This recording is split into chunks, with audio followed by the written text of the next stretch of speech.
Build Your House, Part 5.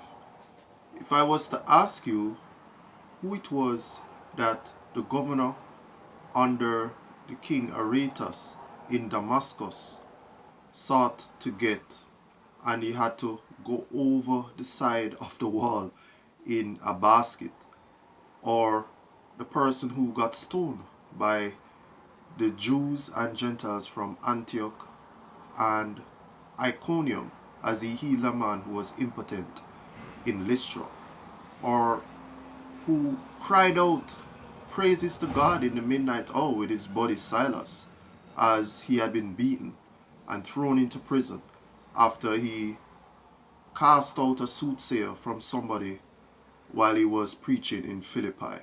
If you guessed the Apostle Paul, you would be right. Now, Paul went through a lot of things as he went around to the Gentile nations throughout the known world at the time, Asia Minor, parts of Europe, apart from Israel, preaching the gospel and spreading it and building churches. And that was his main aim, to spread the good news of Christ and to continue to build churches and communities of persons who believed in God. But as you can see, he met upon a lot of difficulties, to say the least. And there are three things which you can learn from Paul. One, to always be persistent. Two, to use the power of the Holy Spirit. And three, to be cognizant enough to always put a praise on everything that you're doing. So as you can see, he used his praises to get out of the situation while he was in prison. And the chains broke free, and he got even the prison guard saved in that situation in Philippi. He also had to be persistent, where he got stoned and he got back up and revived.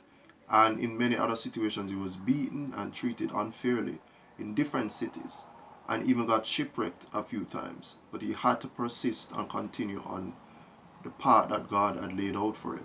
And he had to use the power of the Holy Spirit.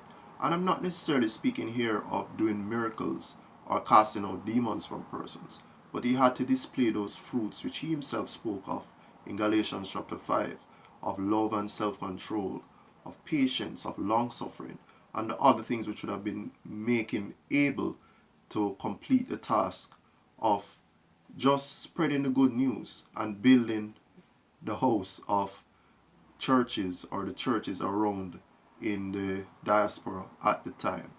So that's the lesson that we can learn from Paul: to be persistent, to use the power of the Holy Spirit, and to always put a praise on it.